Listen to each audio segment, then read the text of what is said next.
1, 2, 3, 4, 5, 6, 7, 8, 9, 10.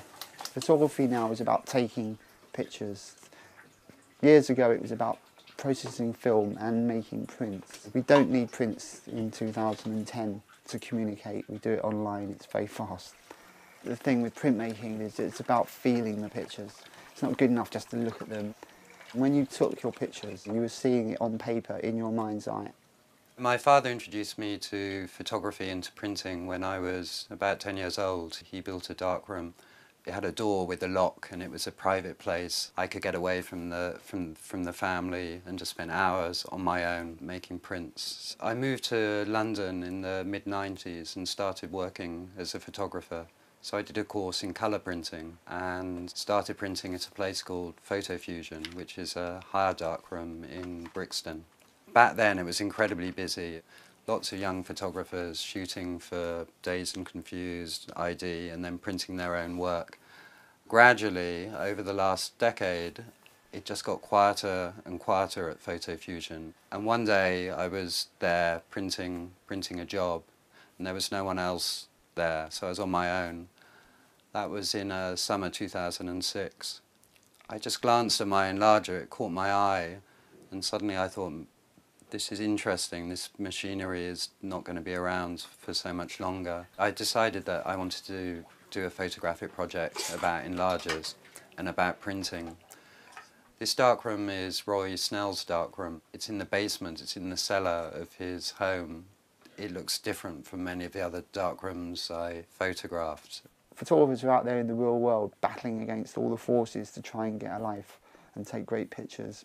So they'd all come back here. I mean, the cellar used to rock. We had a big fat stereo and it used to rock 24/7. I always encourage my clients to work with me. Often you do a print for a photographer and they put it in the bag and send it off, whereas you give a print to an artist, they pin it on the wall and think, now where can I go with this? I was interested in professional or commercial darkrooms because these were spaces where the printers would work day in, day out. They had dedicated their whole lives to printing.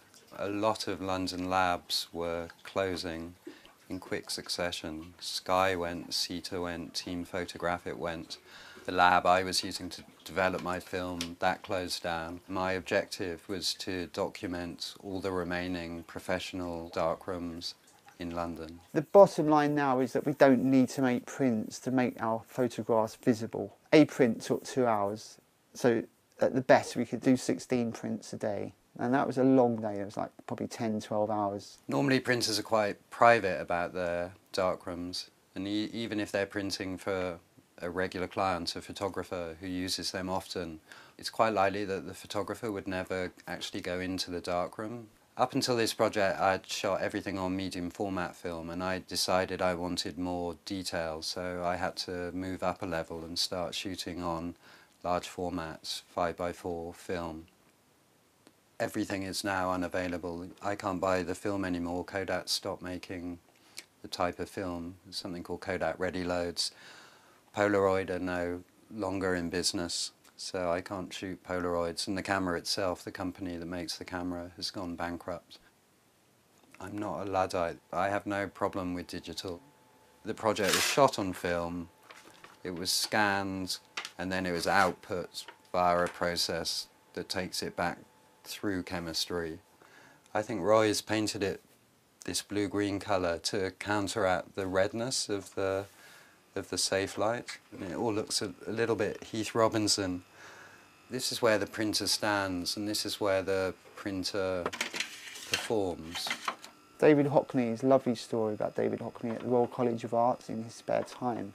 He gave painting classes, and the story, as I heard it, was he had a group of students that were out there on the lawn with their boards painting away, and it was one week after another.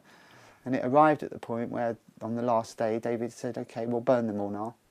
And there was sort of a bit of an objection. Why do we want to burn all this effort that we've made?